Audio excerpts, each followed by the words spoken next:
Assalamu alaikum. There is our chemistry first lecture, which is chapter number 1, basic concept.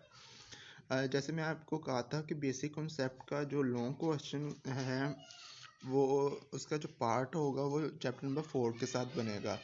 तो सबसे पहले हम study करेंगे आज के दिन एटम को, उसके एविडेंस ऑफ एटम को। एविडेंस का मतलब है कि एटम के सबूत को हम प्रूव करेंगे। ये केस स्टडी की तरह है, ठीक है। केस स्टडी करेंगे, उसके बाद मोलिक्यूल को करेंगे और उसके बाद आयन को पढ़ेंगे, मोलेकुलर आयन को पढ़ेंगे। बच्चे एक बात याद रखनी है, it is not a molecular ion, that is molecular ion. ये प्रोनाउंसिएशन आपने ज़हन में रखनी है। रिलेटिव एटॉमिक मास को और एएमयू को, इसके अलावा आइसोटोप्स को, रिलेटिव अबंडेंस ऑफ आइसोटोप्स, कि आइसोटोप्स कैसे पाए जाते हैं। ये सारी बेसिक चीज़ें हैं जो आपने कहीं ना कहीं पढ़ी हुई हैं, जैसे कि 9th में चैप्टर नंबर 2 में पढ़ी हुई हैं, चैप्टर नंबर 1 में पढ़ी हुई है 9th में, और उसका नाम है ज़्यादातर ये 9th का ही है, चैप्टर नंबर 1 और 2 उसको ही उन्होंने थोड़ा सा व्यू आउट किया हुआ है। हमने ऊपर से कुछ ज़्यादा नहीं पढ़ना, हमने सिर्फ एटम की डेफिनेशन याद करनी है। Atom is the smallest particle of element which can take part a chemical reaction. कि एटम एक ऐसा, उसका नाम है पार्टिकल, ऐसा स्मॉलेस्ट, ऐसी कोई चीज़ है, ऐसी कोई शय है, ऐसा कोई मैटर है कि जो केमिकल रिएक्शन में क्या ले सकता है, हिस्सा ले सकता है। आपने जस्ट डेफिनेशन ये याद करनी है। और ये जो बोल्ड लिखा हुआ है, मेरे पास जो बुक है ये प्राइवेट है, ठीक है।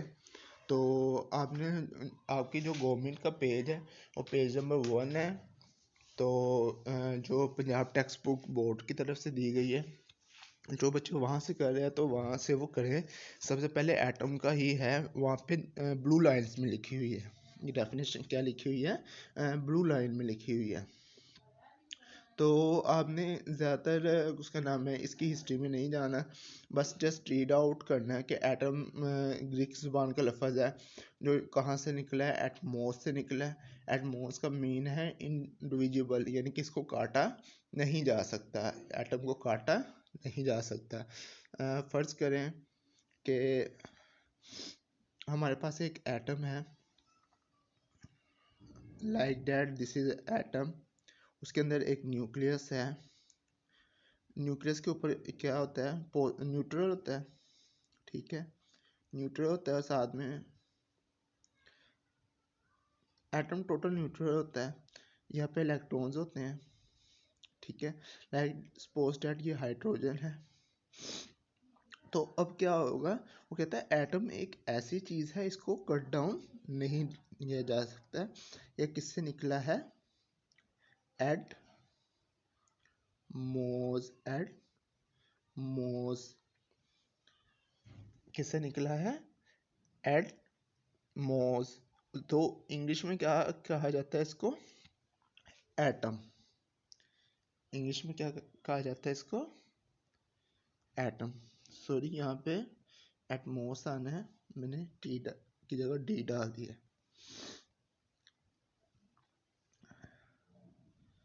तो हमने क्या कहना है, एटम स्मॉलेस्ट पार्टिकल। लेकिन इसके अंदर भी सब पार्टिकल्स होते हैं, लाइक न्यूट्रॉन होता है, इलेक्ट्रॉन होता है, न्यूट्रॉन होता है, प्रोटॉन होता है। लेकिन उनको उनके साथ रिएक्शन कर सकते हैं, कोई तापचार शुआएं डाल कर उनको निकाल सकते हैं। मुख्तलिफ तरह के प्रोसेस आपने देखे होंगे, ठीक है। लाइक डैट के जैसे हमने क्या किया था, एक शीट में से इलेक्ट्रॉन्स के निकाला था। लाइक यहाँ पे हम एक शीट लेते हैं, यहाँ पे एक शीट लेते हैं जिसके ऊपर नेगेटिव चार्जेस क्या कह रहे हैं, शो डैट के ये एक एटम की शीट है, ठीक है। इसके ऊपर नेगेटिव चार्जेस हैं, ये शो कर रहे हैं कि अंदर कोई ना कोई चीज़ है। लाइक जैसे हमने 9th क्लास में पढ़ा था, गोल्ड की एक शीट थी, ठीक है। ये जिन्होंने 9th अच्छी तरीके से पढ़ी है, कोरोना में नहीं पढ़ी उनको तो पता होगा, ठीक है।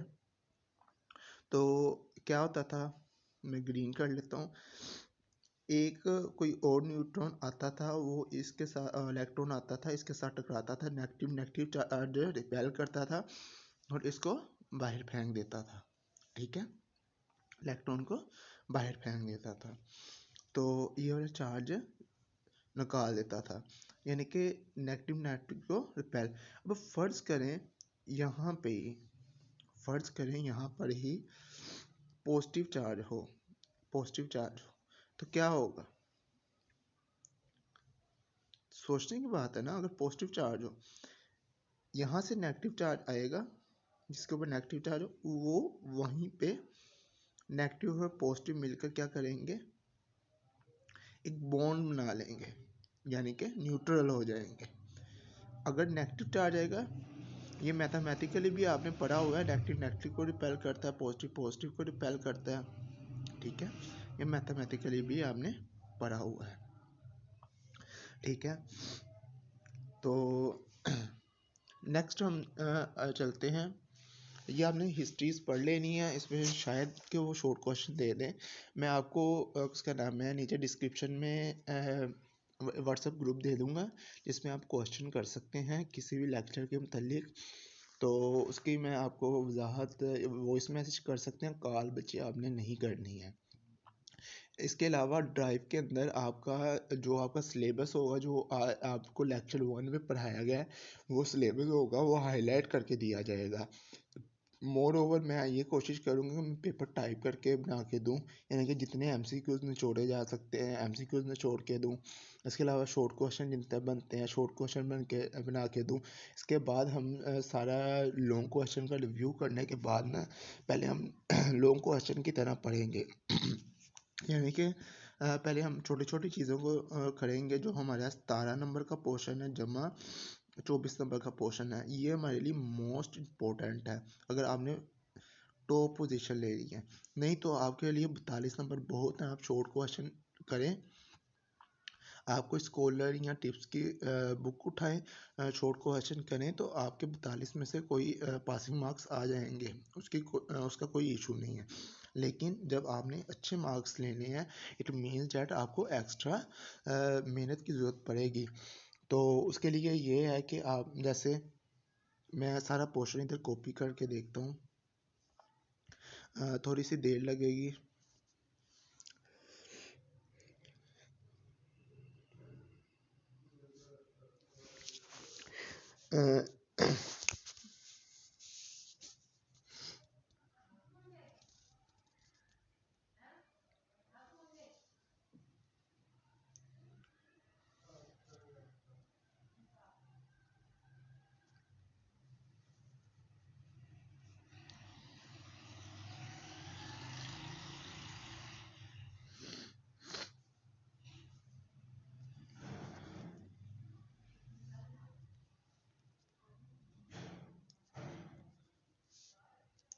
ठीक है बच्चे, यहाँ पे आ जाए, सॉरी, यहाँ पे आ जाए। तो वो कहते हैं लॉन्ग टाइम अगो हमने इस चीज़ को देख रहे हैं। It is throw that made up over simple particle individual particles, Greek philosophers says that. अब किन्होंने कहा था, ग्रीक फिलोसफर्स ने कहा था। हमें मेन चीज़ ये याद रखनी है, that is our MCQs. Smallest particles था, इसके अंदर सब डिवाइडेड पार्टिकल्स होते हैं। डिवाइडेड ये क्या होता है, matter could be divided into a smaller particles. अब बेसिक यूनिट, जो बेसिक यूनिट क्या होता है, वो एटम होता है। बेसिक यूनिट क्या है, डैट इज आवर एटम। ऐसी चीज़ें आपने याद करनी है। तो उसके बाद मेन चीज़ आपने क्या याद करनी है, किससे निकला है, कहाँ से है, एटमॉस से निकले, ये लाइन आपने जरूर याद, ड्राइव फ्रॉम दी एटमॉस। ये शॉर्ट क्वेश्चन भी हो सकता है और एमसी क्यूज भी हो सकता है। क्या हो सकता है, एमसी क्यूज आइडियाज़। और आगे बताएगा, ये मेन आपने हिडन जो पॉइंट्स हैं वो नोट कर लेने हैं। तो इनमें से वो एमसीक्यूज बना सकता है। जॉन डोल्टन का शॉर्ट क्वेश्चन वो बना सकता है, लेकिन वो देता नहीं है। ये एमसीक्यूज ही आ सकता है कितने में, 1808 में। कभी कभी ऐसे संकी इको वाले बंदे भी आ जाते हैं, तो वो पेपर में ऐसी चीज़ें दे देते हैं। उसने अपने प्रॉपर्टीज़ ऑफ एटम्स बताई थी और सारा कुछ बताया था इसके बारे में। आपने बस ये जो हिडन बातें हैं ना, ये याद रखनी है। उसके बाद क्या हुआ, जो इंग्लिश साइंसदानों ने किया वो हमने देखना है। क्यों इंग्लिश साइंसदानों ने क्या किया था। सॉरी, थोड़ा से इशू आ रहा है पैड का। Modern research is clear that the atom is further composed of the subatomic particles like electrons, protons, neutrons। तो इलेक्ट्रॉन, प्रोटॉन, न्यूट्रॉन तो बेसिक सब एटॉमिक पार्टिकल्स है, लेकिन इलेक्ट्रॉन, प्रोटॉन, न्यूट्रॉन को जब हम तोड़ेंगे तो हेप्टॉन, न्यूट्रॉन, एंटी न्यूट्रॉन्स एंटसेट्रा ऐसे भी कुछ बनेंगे। मोर देन 100 सच पार्टिकल्स। ये जो न्यूक्लियर फिजिक्स वाले हैं ये उनका काम है, या जो फिजिकल केमिस्ट्री वाले बंदे होते हैं ये उनका काम होता है। एविडेंस ऑफ एटम, वो कहता है it is possible actually see that atom but is nearly possible, it is direct evidence, it is by using an electronic microscope. कि एटम को आप माइक्रोस्कोप से देख सकते हैं। भाई यहाँ पे जो जिस चीज़ को मैं आपको दिखा रहा हूँ 500 शायद 61 भी आपके ऊपर आ रहा हो। हमने ये चीज़ याद रखनी कि 500 नैनोमीटर यानी कि 10⁻⁹ मीटर इतनी क्या होती है इसकी इसका साइज होता है, इतना इसका साइज होता है। कहता है an microscope a clear that accurate image of an microscope that is smaller than the wavelength. जो लाइट की एक वेवलेंथ है ना, अब उससे भी स्मॉलर होता है। लाइट की वेवलेंथ को हम देख सकते हैं ना। आपने कभी देखा है कि जब सूरज तुलू हो रहा हो तो थोड़ी थोड़ी शुआएं आ रही होती हैं, ये वो लोग देखते हैं जो वॉक करने सुबह सुबह जाते हैं। तो सूरज जब तुलू हो रहा होता है तो उसकी ना थोड़ी थोड़ी शुआएं आ रही होती हैं, तो उसके अंदर हम ना वेव्स देख रहे होते हैं। थोड़ा सा थोड़ा मट्टी, थोड़ा इनके जिसे हम पंजाबी में गट्टा कहते हैं, वो उड़ रहा होता है। मड का पाउडर जो होता है ये अंगालें, तो वो उड़ रहा होता है उसके अंदर, तो तब हमें नज़र आ रही होती है एक वेव्स। ठीक है, सॉरी बच्चे आवाज़ क्लियर नहीं आ रही क्योंकि मुझे कुछ ज़ुकाम हुआ पड़ा है। ठीक है, एटम का कुछ साइज़ इस तरह का होता है। हम क्या मानते हैं कि एटम का गोल साइज़ होता है। एटम का गोल साइज़ बिल्कुल नहीं होता। एटम ने शेल इस तरह बनाए होते हैं जैसे ये पिक्चर में शो करवाए गए हैं। गवर्नमेंट वाले बच्चों की बुक में आई डोंट नो, पिक्चर नहीं है लेकिन उन्होंने कुछ बताया हुआ है आगे, मेन पॉइंट्स बताए हुए हैं एविडेंस ऑफ एटम के बारे में इस पिक्चर में। फिगर नंबर 1.1 इलेक्ट्रॉन माइक्रोस्कोप के बारे में ये शॉर्ट क्वेश्चन है, तो इसकी स्टडी करते हैं हम इधर से कॉपी करके ले जाके।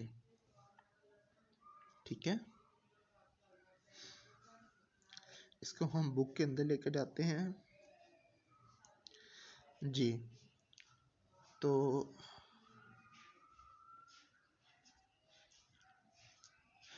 वो कहते हैं शो डैट माइक्रोस्कोप। अब ये किसके बारे में बात कर रहा है, इलेक्ट्रॉन माइक्रोस्कोप के बारे में बात कर रहा है। तो वो कह रहा है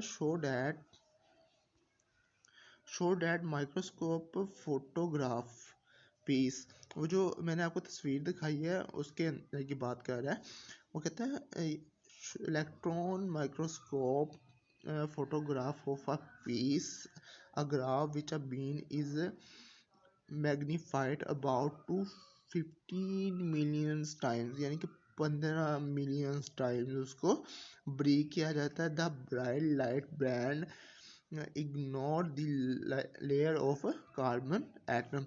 जो हमें वो सीधी सीधी आपको पिक्चर के अंदर सीधी सीधी लाइनें दिखाई गई हैं, वो किसकी लाइनें हैं, कार्बन एटम की। आपने देखा होगा, ऑर्गेनिक केमिस्ट्री पढ़ी होगी, 10th क्लास का चैप्टर नंबर 3 और 4 पढ़ा होगा।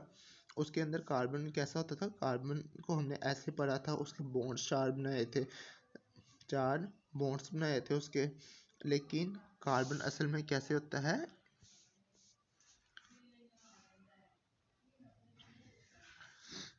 कार्बन एम्बेडेड लाइंस होती हैं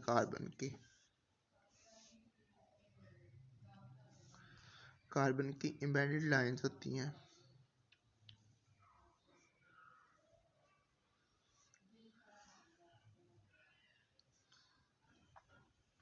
सी कुछ लाइंस थी, तो इनके साथ उसका बॉन्ड बना होता है, ठीक है, इनके साथ उसका बॉन्ड बना होता है। कहता है इन 20th सेंचुरी, ये ऐसे ही आपने याद रखना है, ये बहुत इंपॉर्टेंट शॉर्ट क्वेश्चन है। 20th century diagram shows that atom of order is 2 multiplied by 10 raised power minus 10 metre which is 0.2 nanometre. ये MCQs भी आपको आ सकता है। Message of an atoms range is 10 minus 27 to 10 to 25 kg. They are often expressed in the atom mass unit, यानी कि AMU। ये हम अगेन पढ़ेंगे, लेकिन हमने मैटर में पढ़ा होगा एटॉमिक मैस यूनिट, ये किसका रिलेटिव एटॉमिक मैस का यूनिट होता है। जैसे हम फिजिक्स में यूनिट पढ़ते हैं ना, इस तरह केमिस्ट्री में भी हर चीज़ के यूनिट्स होते हैं। ऐसे ही आप गैसेस का जब चैप्टर नंबर 3 करेंगे ना, कि उसके अंदर भी मैं आपको बताऊंगा कि कैसे ड्राइव करते हैं फार्मूले के यूनिट को। कहता है 1 AMU is equal to 1.661 multiply 10 raise power minus 27। ये 10 रेज पावर माइनस 27 है, ये आप 10 माइनस 27 है, समझ लीजिएगा। ये 10 रेज पावर 27 है। अब ये MCQs है, तो हम इसको ग्रीन कर लेते हैं, ठीक है, ये ग्रीन से कर देता हूँ। 1 AMU किसकी इक्वल है? 1.661 मल्टीप्लाई 10 रेस पावर माइनस 27, यानी कि ये ज़ीरो के बाद ज़ीरो कितने, ये जो 1 है कितने ज़ीरो के बाद आएगा? 0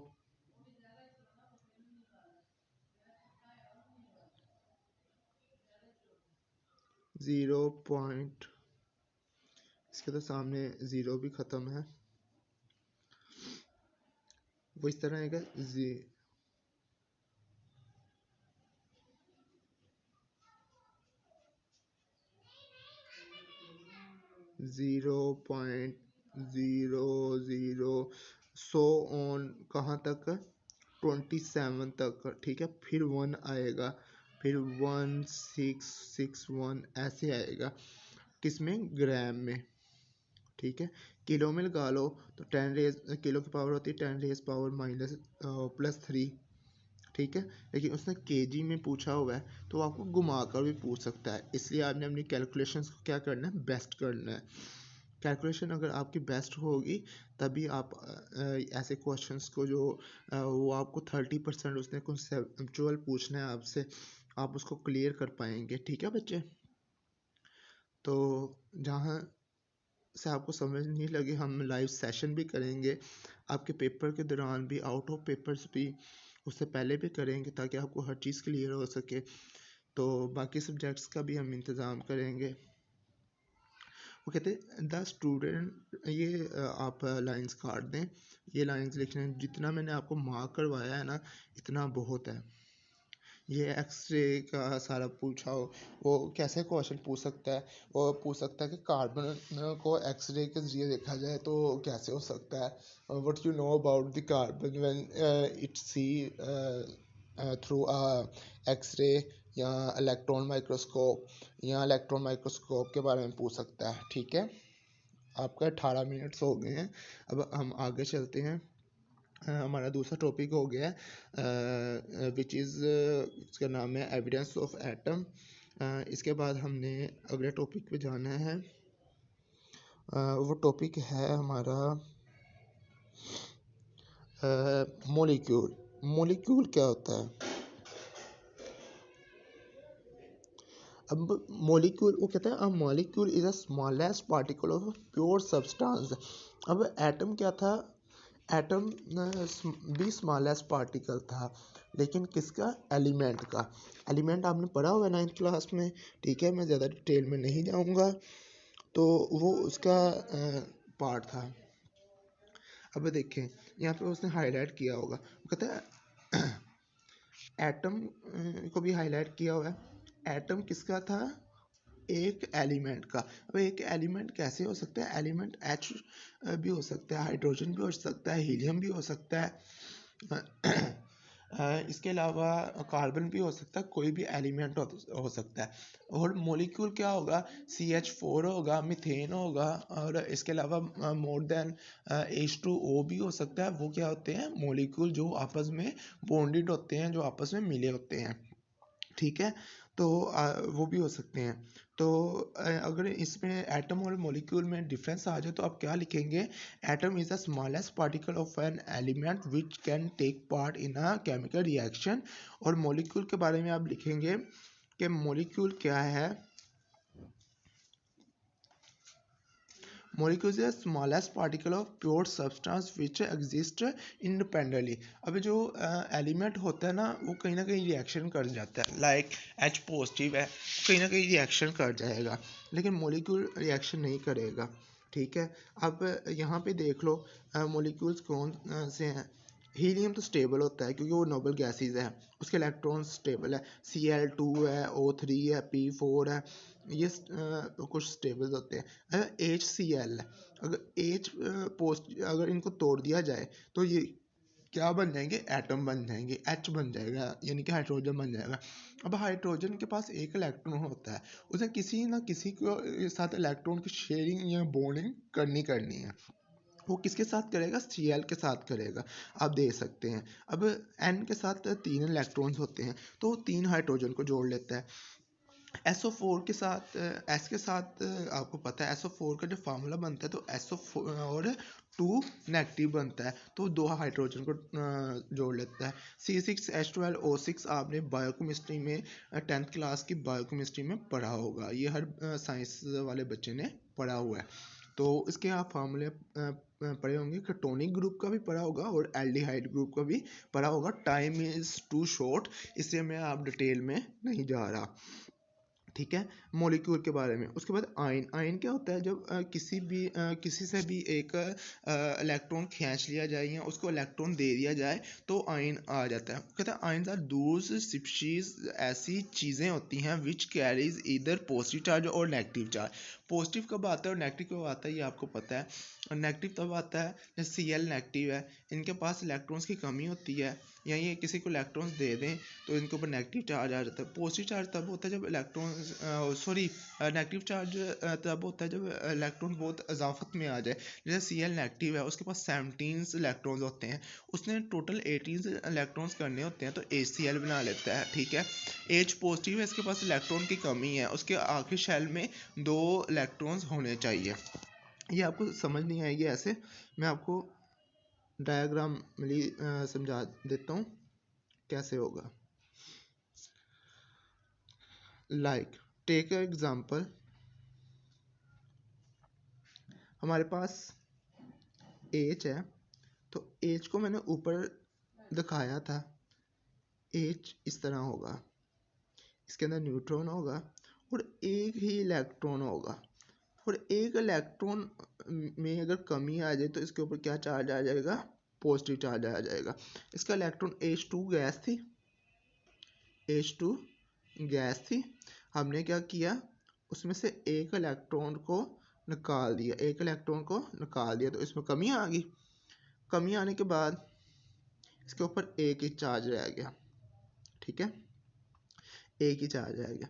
अब दूसरी तरफ हम लेते हैं Cl, क्लोरीन को, हर कोई जानता है Cl के बारे में, ठीक है, Cl।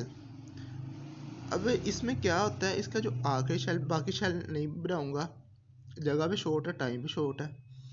इसके आखिरी शेल में कितने इलेक्ट्रॉन्स होते हैं, ये हेलोजन ग्रुप है, हेलोजन ग्रुप के आखिरी शेल में 7 इलेक्ट्रॉन्स होते हैं। तो 1 पेयर में होते हैं ना, 1 2 3 4, ठीक है, 5 6, ये लगा लो। अब क्या होगा, अब ये आपस में बॉन्डिंग करेंगे, ये आपस में बॉन्डिंग करेंगे, तो इधर से H positive plus Cl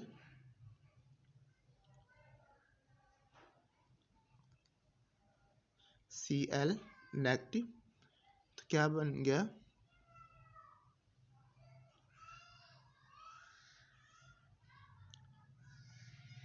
H Cl that is stable, और इसे हम कहते हैं मोलिक्यूल। इसे हम क्या कहेंगे? मोलिक्यूल। अगर इसमें से कोई ना कोई चीज़ निकाल दी जाए या इसमें से कोई चीज़ निकाल दी जाए तो ये क्या रह जाएगा? H positive. ठीक है, अब ये Cl2 था तो ये क्या करेगा? दूसरी इसके साथ नहीं बॉन्ड बनाएगा, इसके साथ कभी भी बॉन्ड नहीं बनाएगा। एक और क्लोरीन लेगा, एक और क्लोरीन लेगा, ये उसके साथ बॉन्ड बनाएगा। क्यों? 1 2 3 4 5 6 और उसके पास 7वां इलेक्ट्रॉन होगा, ये उधर भी बॉन्ड बनाएगा। ठीक है, जो Cl2 कहलाएगा, जो Cl2 कहलाएगा। लेकिन अगर इसमें से भी एक निकाल लिया जाए, अगर इसमें से भी एक निकाल लिया जाए, एक क्लोरीन निकाल ली जाए तो उसके ऊपर क्या आ जाएगा? नेगेटिव का आयन आ जाएगा। क्यों? एक इलेक्ट्रॉन की इजाफत हो रही है, एक इलेक्ट्रॉन की इजाफत हो रही है, नेगेटिव का आयन आ जाएगा। ठीक है, उसको कहते हैं आयन। ठीक है, अब इसकी अक़साम हम पढ़ेंगे आगे, कौन कौन सी अक़साम होती है आगे बुक के अकॉर्डिंग पढ़ते हैं।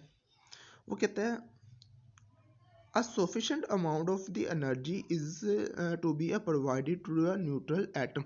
अब न्यूट्रल एटम वो कभी भी नहीं चाहेगा, आप स्टेबल हो गए हैं लाइफ में, आप कभी भी नहीं चाहोगे, आपके माँ बाप ने आपको सही स्टैंड पे चलाया हुआ है ना, आप अकेडमी जा रहे हैं, कॉलेज जा रहे हैं, 11th क्लास में कुछ LGS के बच्चे होंगे, कुछ या फिर दूसरे बच्चे होंगे वही स्कूल जाते हैं, तो बाकी कॉलेज में होते हैं, कोई पंजाबियंस होगा, कोई स्पीरियस होगा, कोई GCs होगा, कोई नेवर बिलीव डैड के कौन से कॉलेज में जा रहा है बच्चा। ठीक है, तो वो स्टेबल है।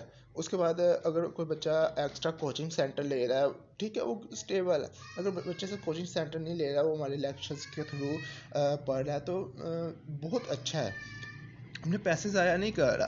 तो यूट्यूब आपको प्रोवाइड कर रही है, यूट्यूब के ज़रिए वेलोसिटी आपको प्रोवाइड कर रही है, या नेट के ज़रिए, या फिर उसका नाम है हम फेसबुक के ज़रिए, किसी भी तरह फ्री ऑफ कॉस्ट वो लेक्चर ले रहा है। ठीक है, उसके नॉलेज में इजाफा हो रहा है, वो स्टेबल है। लेकिन एक पावर होगी जो उसको रोकेगी, भाईजान तू ऑनलाइन लेक्चर ले रहा है, इसे समझ नहीं आएगी, ठीक है, तू फिजिकली ले। वो क्या करेगा? वो जाके पैसे खर्चेगा, माँ बाप डिस्टर्ब होंगे, तो एक एनर्जी चाहिए, वो दोस्त ही उसका होगा। ठीक है, वो कहते हैं a sufficient amount of energy is provided a neutron atom to ionize it। जैसे A बिल्कुल स्टेबल था तो एक एनर्जी लगी तो A पॉजिटिव आ गया और Cl जो एक इलेक्ट्रॉन था वो निकल गया। वो कहता है this is A positive is called cation. यानी ये भी आपको शॉर्ट क्वेश्चन आएगा, व्हाट इज कैटी?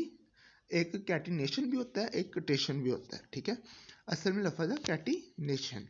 ठीक है, यहाँ के पॉजिटिव चार्ज का कैसे आना, कीटाइन का कैसे आना, इसको कीटाइन भी कहते हैं। कहते हैं कीटाइन में कैरी +1 +2 +3। अब +1 की एग्जांपल ले लें, हाइड्रोजन को ही ले लें, पोटाशियम को ले लें, K पॉजिटिव H पॉजिटिव। 2 की एग्जांपल लेंगे तो 2 में जो उनसे इलेक्ट्रॉन्स होते हैं उनकी आप एग्जांपल टेक ओवर कर लें।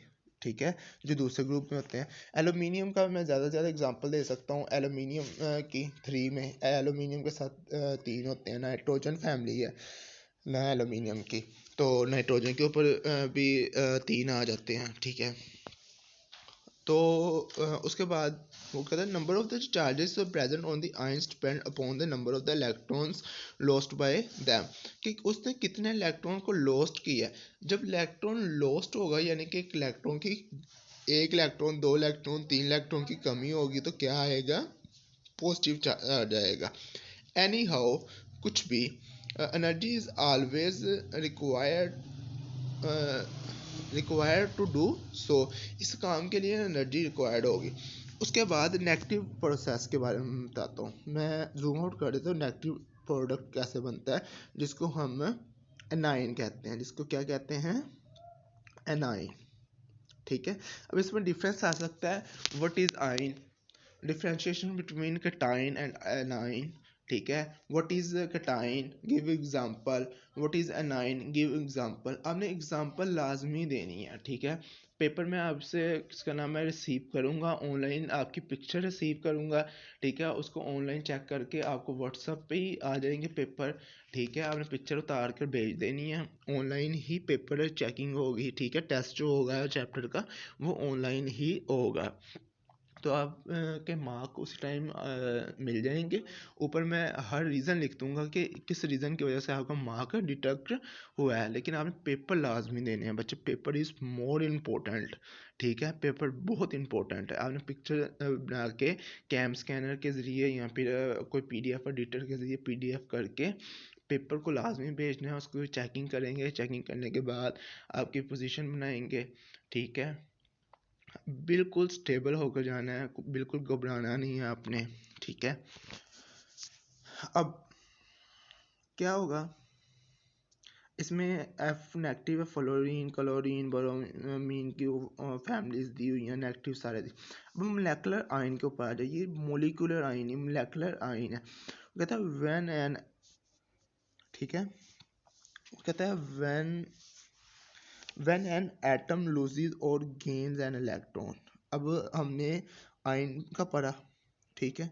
अब मोलेकुलर आयन में क्या होगा कि पहले एक एलिमेंट क्या था, एक एलिमेंट अकेला एलिमेंट जो था क्या कर रहा था, यहाँ पॉजिटिव चार्ज ले रहा था, यानी कि इलेक्ट्रॉन को दे के लूज करके, या इलेक्ट्रॉन को लेकर एनाइन बन रहा था।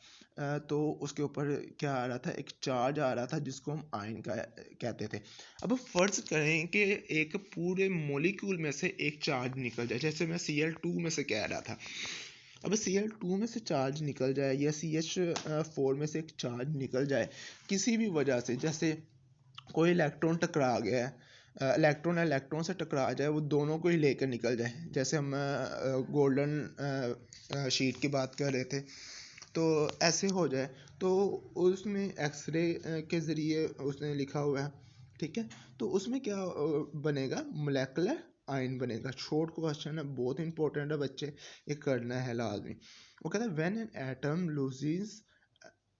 लूजेस और gains an electron it is forms an ion. Ion की दूसरी डेफिनेशन हो गई है, ठीक है। सिमिलरली इसी तरह अब यहाँ से आपकी डेफिनेशन स्टार्ट हो रही है। अ मॉलिक्यूल्स में आल्सो लूज और gain an electrons to form a molecular ion, for example CH positive, CO positive. CO positive कहाँ से बना है, CO2 से बना है, ठीक है, कार्बन डाइऑक्साइड। यहाँ CO से भी बन सकता है, कार्बन मोनोऑक्साइड से। N2 पॉजिटिव, अब N2 स्टेबल था, उसमें से एक इलेक्ट्रॉन क्या हुआ है, पॉजिटिव चार्ज आया, इसका मतलब उसका एक इलेक्ट्रॉन खो गया है, तो उसके ऊपर चार्ज आ गया। तो इसमें क्या आएगा, cationic ion are more abundant than anionic ions. ये आपका MCQs है, क्या है, MCQs है। कहता है वो क्या पूछेगा, which is more abundant molecular ion. Option A cationic molecular ion, option B anionic molecular ion, option C both, option D none of this. तो आप क्या लगाएंगे, कहता है कैटायनिक मोलेकुलर आयन, जिनके ऊपर पॉजिटिव चार्ज होता है, जिनके ऊपर पॉजिटिव चार्ज होता है। सिंपल सी ट्रिक्स याद रखनी है आपने, टर्म्स के ऊपर, यानी कि अंगूठों के टर्म्स के ऊपर आपने चीज़ें याद करके जानी है, ठीक है। These ions can be generated by passing high energy electron beams or alpha particles or X-rays through a gas. The breakdown of molecules ions obtained from the natural products can give important information about their structure. आप इसके structure को देख सकते हैं, x ray की beam के ज़रिए भी हम इलेक्ट्रॉन्स को निकाल सकते हैं। कभी कभी हमारे प्लांट्स को एक प्लांट्स होता है जो बोटनी के होते हैं, वो उनकी बात नहीं कर रहा, मैं प्लांट की बात कर रहा हूँ। उसके अंदर कोई दवाइयाँ बनानी हो या फिर कोई हमने रिएक्शन करवाना हो, तो हमें मोलेकुलर आयन की ज़रूरत पड़ जाती है। तो हम क्या करते हैं, एक्सरे के अंदर एक्सरे मशीन होती है, जो भी उसका नाम है बीम लाइट वाली मशीन होती है, वो आप स्पेक्ट्रम में पढ़ेंगे चैप्टर में 5 में कि वो किस तरह करते हैं, आप केमिस्ट्री की फील्ड में आएंगे, बहुत एडवांस फील्ड है, बहुत ही ज़्यादा। अभी आप बेसिक कॉन्सेप्ट पढ़ रहे हैं तो आपको लग रहा होगा बहुत ज़्यादा है, आपने जस्ट टर्मिनोलॉजी पढ़नी, इसकी छोटी छोटी चीज़ें पढ़नी है।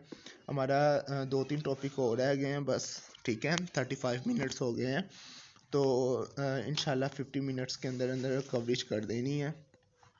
तो बच्चे आगे क्या होगा, आगे उसका नाम है अल्फ़ा पार्टिकल्स के ज़रिए, एक्स रेज के ज़रिए जब थ्रो आउट करेंगे तो उसका एक चार्ज निकल जाएगा, और हम अपनी मर्ज़ी का इलेक्ट्रॉन्स भी निकाल सकते हैं। केमिस्ट्री इतनी एडवांस हो चुकी है, साइंस इतनी एडवांस हो चुकी है कि हम अपनी मर्ज़ी का भी निकाल सकते हैं। Relative atomic mass, relative atomic mass आपने पढ़ा हुआ है, ठीक है। वो कहता है relative atomic mass is the mass of the atoms of the elements compared by a mass of an atom of a carbon taken as 12, यानी कि कार्बन 12, एक कार्बन 14 होती है, कार्बन के मुख्तलिफ आइसोटोप्स होते हैं ना, आइसोटोप्स भी आगे पढ़ते हैं, ठीक है।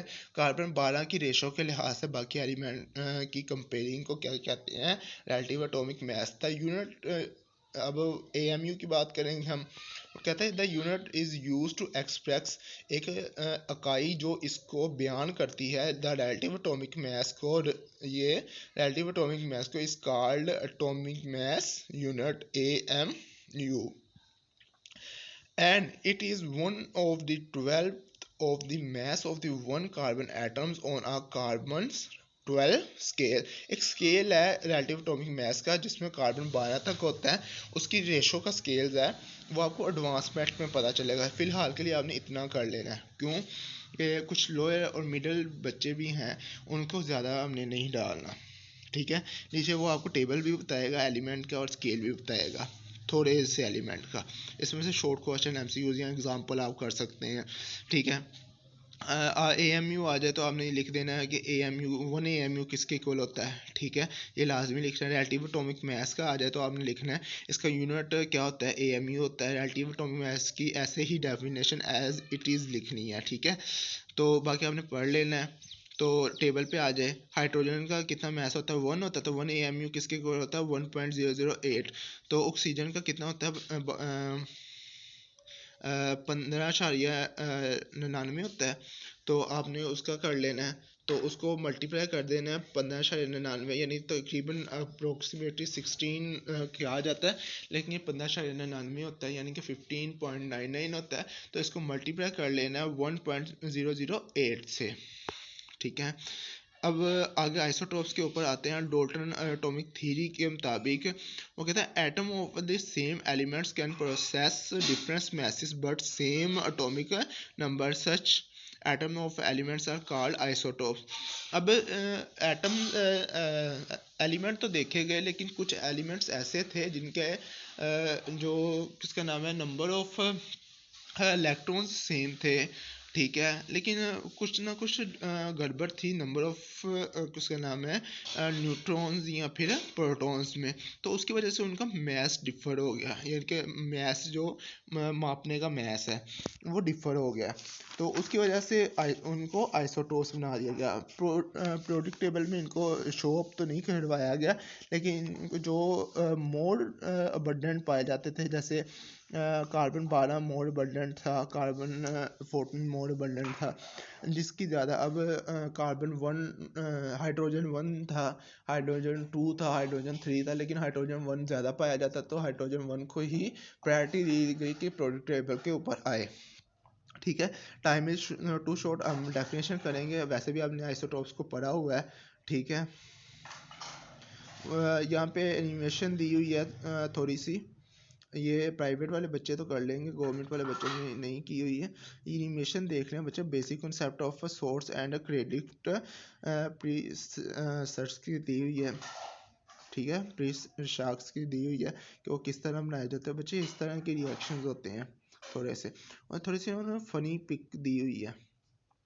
यहाँ पे ऊपर उसने बताया हुआ है कार्बन हैज़ 3 इलेक्ट्रॉन्स, ये आपको शॉर्ट क्वेश्चन भी आ सकता है, कौन कौन से, C12/6, C13/6, C14/6। अब ये जो 6 है ना, तो ये क्या है, इसका एटॉमिक नंबर है, और 12 13 14 इस इट मीन्स डैट कि इसके इलेक्ट्रॉन्स या न्यूट्रॉन्स में डिफर आ रहा है।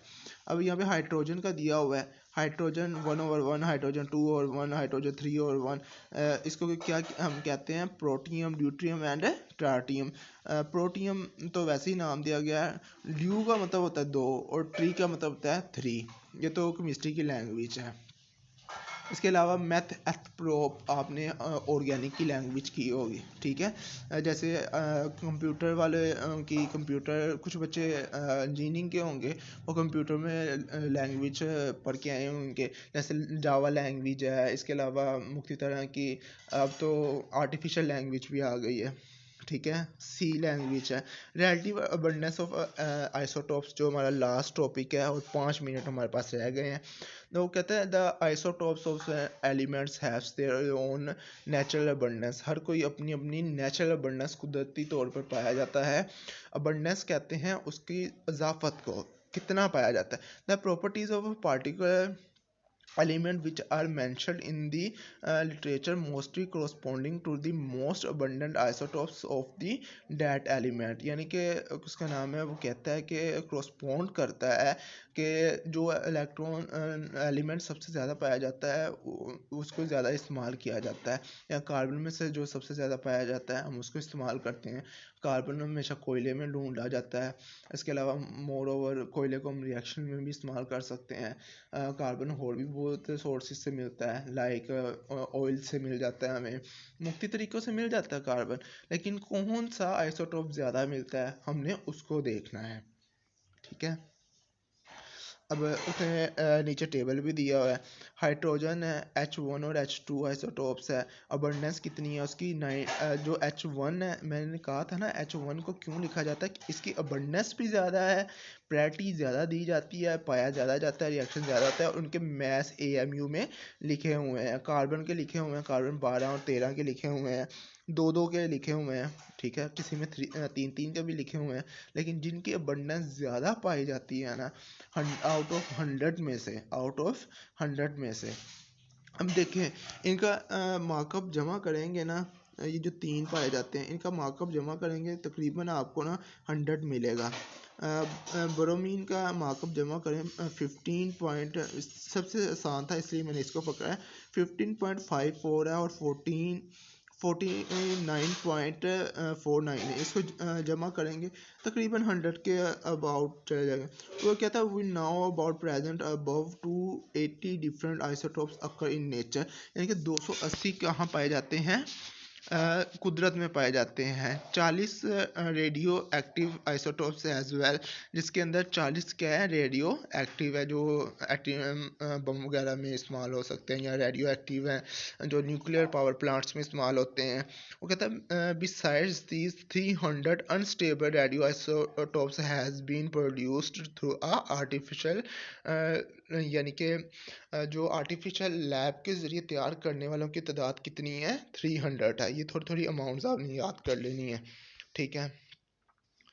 आगे एक छोटा सा टॉपिक है, डिटर्मिनेशन ऑफ रिलेटिव एटॉमिक मास, ठीक है। ये छोटा नहीं है, काफ़ी एडवांसमेंट में है। इसको हम आराम से, यही आपकी स्पेक्ट्रोमीट्री है। तो इस आपका एक ऊपर लफ्ज़ आया था स्पेक्ट्रोमीट्री का, अब वो बताएंगे कि हम किस तरह, ये था स्पेक्ट्रोमीट्री रिलेटिव एटॉमिक अबंडेंस में से। अब ये बताएगा कि इलेक्ट्रॉन्स की स्पेक्ट्रोमीट्री कैसे की जाती है, इलेक्ट्रॉन्स को कैसे निकाला जाता है, ये आपको डायग्राम के ज़रिए मैं आपको बताऊँगा, ठीक है। इसके नीचे डायग्राम भी है स्पेक्ट्रोमीट्री की, ठीक है। ये आगे आपको एक बुक भी बन जाएगी, स्पेक्ट्रोमीट्री की एक बुक है। और स्पेक्ट्रोमीट्री वाले बंदे जो है ना, sorry for this commercial, net attachment की वजह से, ये देखें स्पेक्ट्रोमीट्री गन ये दिखाई गई है। इसमें मैस नंबर में पता चल जाता है, यहाँ पे एक मीटर होता है जिसके ऊपर मैस नंबर पता चल जाता है, ठीक है। अबंडेंस गैसेस का पता चल जाता है, उसके ऊपर एनालिसिस मैग्नेटिक होता है, एक मैग्नेट खींचता है। अगर नेगेटिव चार्ज होगा और उस ऊपर क्या दे देंगे, पॉजिटिव चार्ज मैग्नेट के ऊपर। अगर नीचे पॉजिटिव चार्ज होगा हम ना नेगेटिव चार्ज देंगे नीचे वाली प्लेट को। ऊपर वाली प्लेट को क्या करेंगे हम, रिपेल करने के लिए उसका सेम चार्ज देंगे। तो वो मुख्तलिफ इसको क्या कहते हैं, डिटेक्टर मीटर को। वो किसका नाम है, मुख्तलिफ प्लेट से गुजरेगा, फिर ग्रिड के अंदर से गुजरेगा, ग्रिड के अंदर से गुजरने के बाद हेडिट से गुजरेगा और फिर वो आगे जाएगा। ठीक है, तो उसका नाम है, हम इस तरह उसका प्रोसेस देखेंगे कि वो किस तरह आगे जाता है। या असल में इलेक्ट्रॉन इधर मोलेकुलर आयन हो या इलेक्ट्रॉन हो, वो इधर से उसका नाम है, ये शायद आपको कर्सर शो हो रहा हो, इधर से एंटर होगा। तो वो कहाँ से गुजरेगा, सबसे पहले एक रूलर से गुजरेगा जिसको इलेक्ट्रॉन बीम कहते हैं। इलेक्ट्रॉन बीम के बाद किससे गुजरेगा, ग्रिड के अंदर से गुजरेगा। ग्रिड के अंदर गुजरने के बाद एक प्लेट हॉरिजॉन्टल होगी और एक प्लेट पैरेलल होगी, उससे गुजर के हम उसका डिटेक्ट कर लेंगे कि मैस नंबर क्या है और किसका नाम है, इसकी अबंडेंस कितनी पाई जाती है। अब उसने कार्बन डाली है इधर से, जिधर से उसने एरो शो करवाया है। तो अगर देखें फिगर नंबर 1.3 में उसने बता दिया कि जो कार्बन C12 है, ठीक है, वो कितने परसेंट पाया जाता है, 19.92%। ठीक है, ये देखिए 3 रीडिंग्स हैं ऊपर। ज़्यादातर जो इलेक्ट्रॉन हैं वो उसका नाम है, उनके आइसोटॉप्स हैं, वो 3 में पाए जाते हैं। कार्बन 13 0.257% पाया जाता है, और जो कार्बन 14 है वो 5 आई थिंक सो 8.82% पाया जाता है। तो उसने उसी टाइम शो करवा दी है।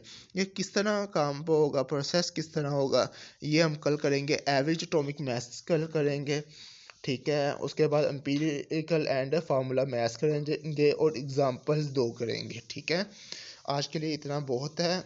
आज हम 1 मिनट इजाफी ले गए हैं। अगर कोई भी क्वेश्चनिंग हो तो आप क्या कर सकते हैं, व्हाट्सएप ग्रुप के ऊपर आप क्वेश्चनिंग राइज कर सकते हैं। व्हाट्सएप ग्रुप के अंदर भी पर्सनल डीएम भी कर सकते हैं, पर्सनल मैसेज भी कर सकते हैं, लेकिन फ़ोन करना अलाउ नहीं है। ये हमें वेलोसिटी की तरफ से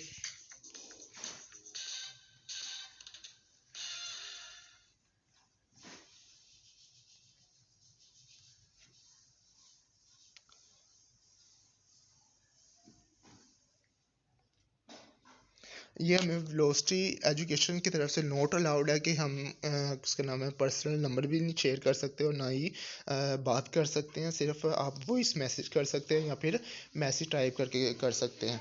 आपको बाकी जो शॉर्ट क्वेश्चन की लिस्ट है वो मिल जाएगी पीडीएफ फॉर्म में, और किस पे मिलेगी, ड्राइव पे मिलेगी। ठीक है, ड्राइव का भी लिंक नीचे शेयर कर दिया जाएगा। इसके साथ मुझे इजाज़त दीजिए, अल्लाह हाफिज़।